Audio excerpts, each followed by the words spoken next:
أذكار الصباح أذكار الصباح أذكار الصباح أعوذ بالله من الشيطان الرجيم. السلام عليكم ورحمة الله وبركاته.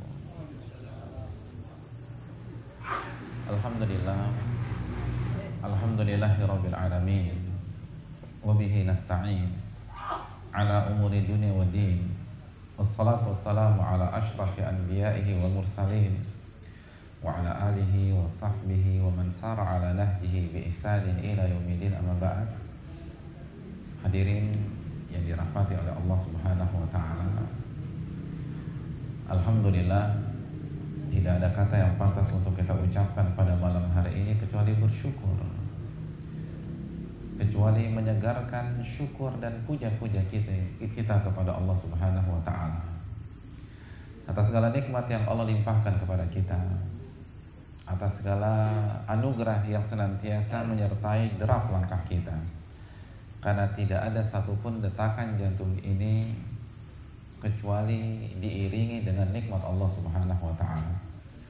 Allah Subhanahu wa ta'ala berfirman, wa in ta'uddu ni'matallahi la tuhsuha.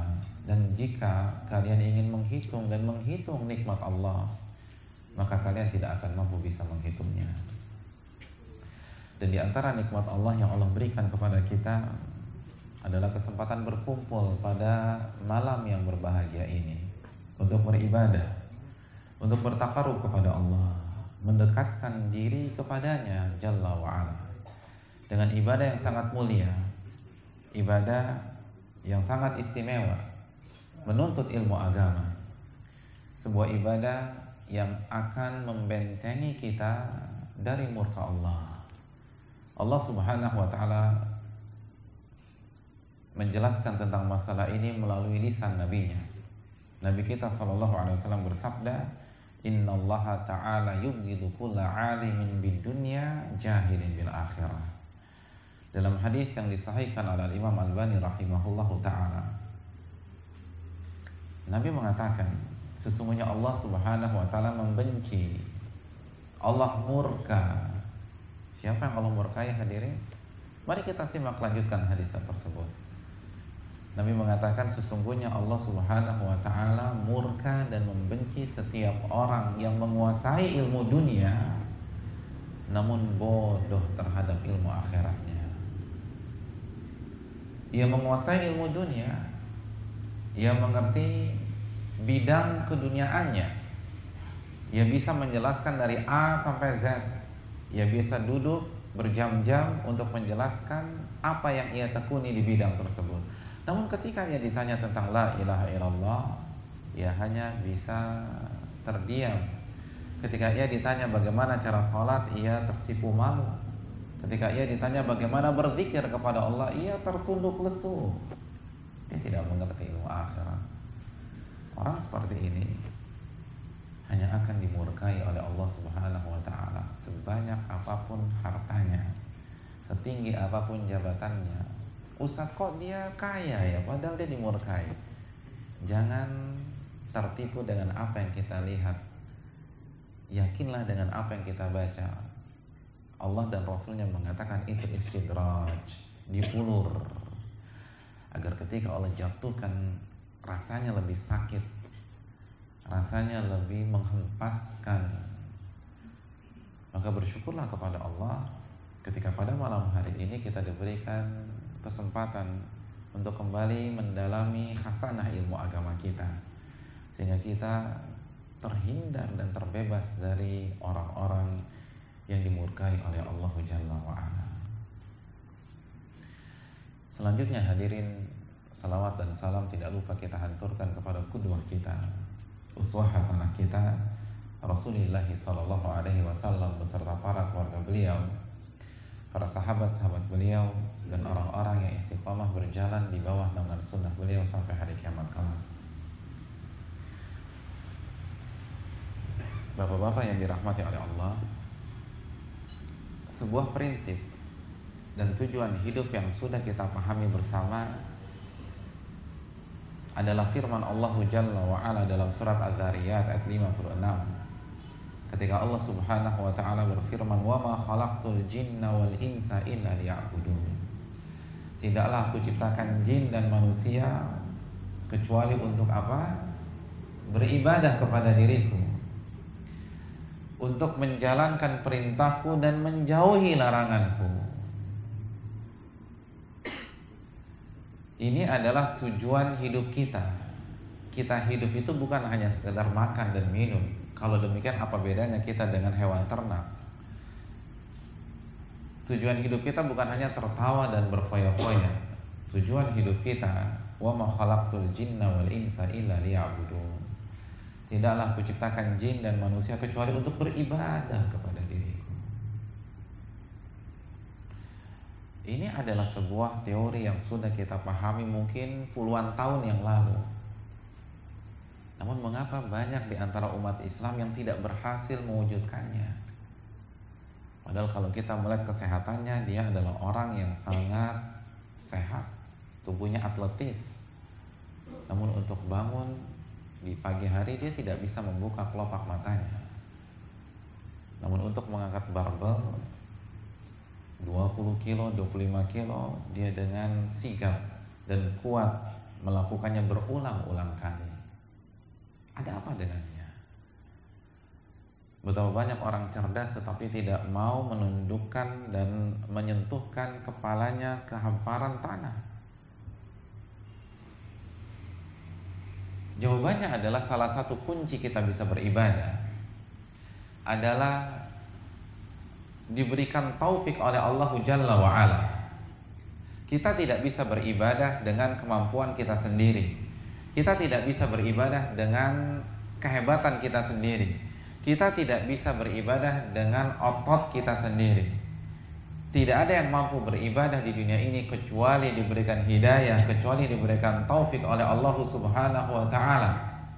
Inilah jawaban yang Allah jelaskan dalam ayat yang senantiasa kita baca minimal 17 kali dalam sehari. Iyyaka na'budu wa iyyaka nasta'in. Hanya kepada Engkaulah kami beribadah dan hanya kepada Engkaulah kami meminta pertolongan. Ayat ini sangat menarik hadirin. Karena dalam ayat ini Allah Subhanahu wa ta'ala menggabungkan dua hal. Yang pertama adalah beribadah kepada Allah, dan yang kedua meminta pertolongan kepada Allah Subhanahu wa ta'ala. Hanya kepada Engkaulah kami beribadah dan hanya kepada Engkaulah kami apa? Meminta pertolongan. Apa rahasia mengapa dua perkara ini digabungkan dalam satu ayat dan dimasukkan ke dalam 7 ayat yang apabila kita tidak membacanya, sholat kita tidak sah. Subhanallah. Ada orang sholat subuh, dia jadi imam misalnya, dia baca alhamdulillahirabbil alamin arrahmanir rahim maliki yaumiddin, Allahu akbar. Iyyaka na'budu wa iyyaka nasta'innya tidak dibaca. Atau ada imam membaca alhamdulillahirabbil alamin arrahmanir rahim maliki yaumiddin ihdinas siratal mustaqim siratal ladzina an'amta 'alaihim ghairil maghdubi 'alaihim waladdallin amin. Lalu rakaat pertama baca surat An-Nisa, rakaat kedua baca surat Al-Maidah dari awal sampai akhir. Saya ingin bertanya, salatnya sah apa tidak? Tidak sah. Kalau ayat ini tidak kita baca, sholat kita tidak sah. Ayat yang sangat penting dalam kehidupan kita.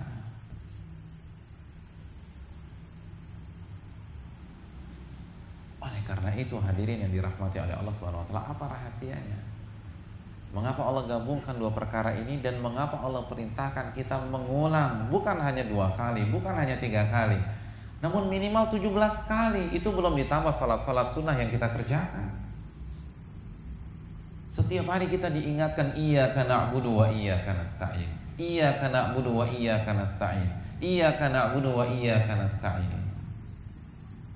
Apa alasannya? Para ulama tafsir menjelaskan seperti Al-Imam At-Tabari, sampai ulama kontemporer seperti Al-Imam As-Sa'di rahimahumullahu ta'ala. Dua perkara ini digabungkan karena dua perkara ini tidak bisa dipisahkan. Kalimat yang pertama adalah tujuan hidup kita. Kalimat yang kedua adalah jalan agar kita sampai ke tujuan tersebut. Kita diciptakan oleh Allah Subhanahu wa taala untuk apa? Untuk beribadah. Wa ma khalaqtul jinna wal insa illa liya'budun. Oleh karena itu iyyaka na'budu adalah tujuan hidup kita. Hanya kepada Engkaulah kami beribadah. Karena tujuan hidup kita beribadah, hadirin. Namun perlu diingat, kita tidak akan sampai ke tujuan tersebut kecuali kita mendapatkan pertolongan dari Allah. Allah mudahkan derap langkah kita untuk tiba di tempat ini. Kalau kita tidak akan bisa ngaji pada malam hari ini, Allah mudahkan kita untuk membuka kelopak mata kita jam setengah 4 malam atau jam 3 malam sehingga kita bisa sholat tahajud. Allah kuatkan lambung kita sehingga kita bisa menahan lapar dan dahaga mulai dari terbit fajar sampai terbenam matahari. Allah gerakkan hati kita untuk berangkat haji atau umrah. Kita tidak akan bisa beribadah kecuali ditolong oleh Allah Tabaraka wa ta'ala. Dan Allah tidak akan menolong kita kecuali kita meminta dan meminta kepadanya. Dan inilah makna wa iyyaka nasta'in. Dan hanya kepadamu lah kami meminta pertolongan. Ini adalah prinsip yang harus diyakini oleh setiap muslim. Ini adalah prinsip, hadirin yang dirahmati oleh Allah. Tujuan kita beribadah, menjalankan perintah dan menjauhi larangan. Namun kita tidak akan bisa mencapainya kecuali ditolong, dibantu, digerakkan oleh Allah Tabaraka wa ta'ala.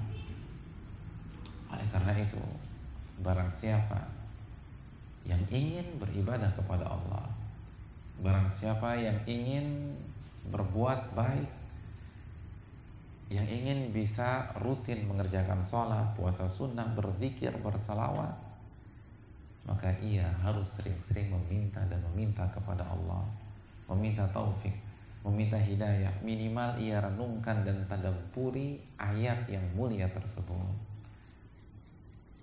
Ketika dia membaca iyyaka na'budu wa iyyaka nasta'in, benar-benar ia hujamkan di dalam hatinya bahwa tujuan saya beribadah dan saya tidak akan bisa beribadah kecuali ditolong oleh Allah Jalla wa ala. Hadirin yang dirahmati oleh Allah Subhanahu wa taala. Inilah inti dari ketawakalan. Banyak orang hanya mengaitkan ketawakalan dalam mencari rizki, dan itu penyempitan makna. Saya tidak mengatakan keliru. Kita dalam mencari rizki harus bertawakal kepada Allah. Bukankah Nabi mengatakan lau kuntum tatawakkaluna atau lau kuntum tawakkaluna 'ala Allahi haqqa tawakkuli la razaqakum kama yarzuqu tayra taghdu khimasan wa taruhu bitana. Kalau kalian bertawakal kepada Allah dengan sebenar-benarnya tawakal, maka Allah akan memberikan rizki kepada kalian sebagaimana Allah berikan rizki kepada seekor burung yang pergi pada pagi hari dengan perut kosong dan pulang ke sarangnya di sore hari dengan perut kenyang. Namun yang perlu diingat, jangan hanya membatasi tawakal dengan mencari rizki saja, dalam mencari nafkah saja. Justru ada hal yang lebih besar dari itu semua. Beribadah, tujuan hidup kita. Kita harus bertawakal kepada Allah. Syiar kita ketika kita mau sholat, ketika kita mau puasa, ketika kita mau menggerakkan lisan kita dalam berzikir, bersalawat dan berdoa, la haula wa la quwwata illa billah. Tidak ada daya dan kekuatan kecuali dengan pertolongan Allah, dengan hidayah dan taufik yang Allah berikan kepada kita. Bukan karena kemampuan kita, kehebatan kita, ilmu kita dan lain sebagainya. Ini hidayah dari Allah Jalla wa ala. Hadirin yang dirahmati oleh Allah Subhanahu wa ta'ala, manusia terbaik, Nabi kita SAW masih meminta kepada Allah. Bahkan bukan hanya sesekali, setiap hari beliau meminta kepada Allah Subhanahu wa ta'ala. Di antara zikir pagi sore beliau apa? Ya Hayyu ya Qayyum birahmatika astaghiitsu aslih li sya'ni kullahu wa la takilni ila nafsi tarfata 'ain. Ya Hayyu ya Qayyum, ya Allah, zat yang maha hidup dan yang mengurus segala sesuatu di alam semesta ini. Birahmatika astaghiits, dengan rahmatmu aku beristighatsah, aku meminta pertolongan. Dan yang menariknya Nabi menggunakan kata-kata istighatsah, tidak menggunakan kata-kata isti'anah. Apa perbedaan istighatsah dan isti'anah? Isti'anah adalah meminta tolong secara umum, adapun istighatsah adalah meminta tolong pada saat-saat genting. Jadi seakan-akan setiap detik di dalam kehidupan ini itu genting kalau saja Allah tidak bantu kita. Allahu Akbar. Ini manusia terbaik, manusia yang dosa-dosanya sudah diampuni yang lalu dan yang akan datang, manusia yang akan memimpin seluruh Bani Adam pada hari kiamat. Ana sayyidu Bani Adam yaumal qiyamati wala fakhr. Aku adalah pemimpin umat manusia pada hari kiamat, dan ini bukanlah untuk disombongkan dan dibangga-banggakan. Ini kenyataan, kata Nabi. Masih mengatakan demikian, sedangkan kita lupa kepada Allah. Kita mengandalkan otot kita, tenaga kita, masa muda kita. Allahu Akbar. Aslih li sya'ni kullah, perbaiki segala urusanku. Aslih li sya'ni kullah. Barang siapa yang mempelajari ilmu usul fikih, dia akan tahu bahwa gaya bahasa ini melahirkan hukum umum. Perbaiki segala urusanku, duniaku maupun akhiratku, dan ini yang lebih utama. Jadi orang seperti Nabi SAW, manusia terbaik, itu masih meminta kepada Allah, ya Allah, perbaiki sholatku, perbaiki kekhusyuanku, perbaiki kualitas puasaku, perbaiki jumlah zikirku, perbaiki akhlakku, perbaiki sikap aku kepada orang tuaku atau kerabatku jika orang tua sudah meninggal. Perbaiki bagaimana aku berakhlak di hadapan istri dan anak-anakku. Aslih li sya'ni kullah, perbaiki segala perkaraku, termasuk perkara agama, dan ini yang paling utama. Jadi pada saat orang-orang yang belum tentu masuk surga lupa dengan Allah, ini manusia yang paling utama senantiasa meminta agar Allah memperbaiki seluruh perkaranya. Lalu Nabi tutup doa tersebut dengan ucapan yang sangat indah, wala takilni ila nafsi tarfata 'ain. Dan janganlah engkau biarkan aku bergantung pada diriku sendiri walaupun sekejap mata. Allahu Akbar.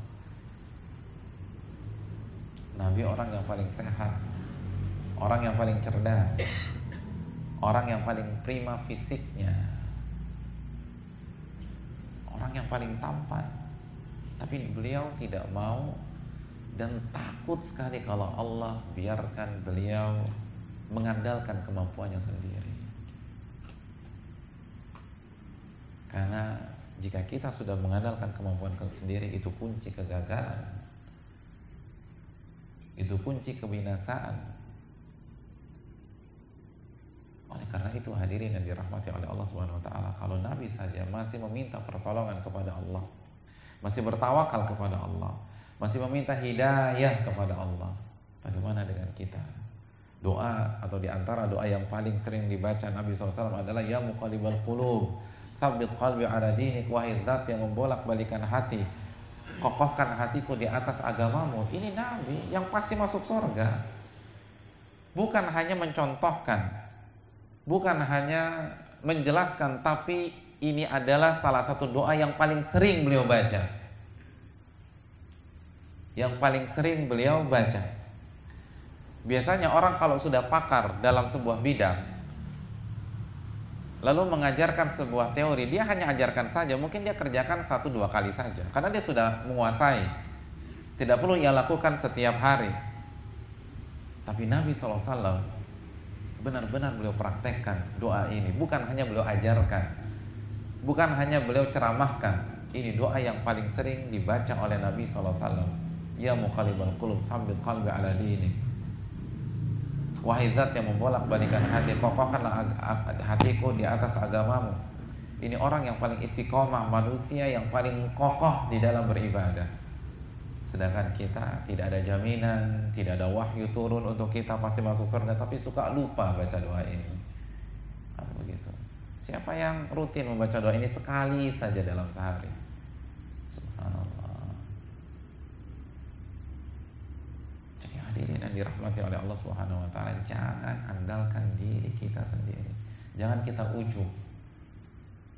Jangan kita ujub. Jangan sampai kita mengatakan bahwa saya rajin tahajud itu karena saya pintar mengatur waktu. Saya bisa puasa karena pola hidup saya yang sehat. Saya bisa berzikir karena memang kesadaran saya. Saya bisa haji dan umrah itu karena kekayaan saya. Jangan mengatakan demikian. Karena sekali lagi ibadah itu bukan kuat-kuatan, ibadah itu bukan hebat-hebatan, ibadah itu bukan pinter-pinteran. Sekali lagi, betapa banyak tetangga kita atau orang-orang di sekeliling kita mampu lari pagi setiap hari mengitari komplek atau kampung kita 2-5 kilo, tapi untuk melangkahkan kaki ke masjid yang jaraknya hanya 100 meter dia tidak mampu, hadirin. Jadi lari pagi mampu. Sekali lagi, betapa banyak orang yang menekuni olahraga, tubuhnya berotot, dadanya bidang, perutnya berotot, six pack kata orang ya. Subhanallah. Biasa ngangkat barbel berkilo-kilo, tapi mengangkat kelopak mata jam 3:30 malam tidak mampu. Seakan-akan kelopak matanya itu lebih berat daripada 20 kilo. Kan begitu ya. Kalau ibadah itu yang penting kuat-kuatan otot, harusnya dia lebih hebat. Betapa banyak orang kaya itu tidak bisa berangkat haji, tidak bisa berangkat haji. Saya punya teman yang investasi rumahnya saja 20M tapi belum berangkat haji sampai detik ini. Gak punya waktu. Itu baru rumahnya saja, belum aset-aset yang lain. Tapi kita tahu bersama ada orang kampung yang tidak punya apa-apa bisa berangkat ke sana. Ini bukan masalah uang, masalah hidayah. Jadi minta kepada Allah, jangan andalkan kekuatan kita.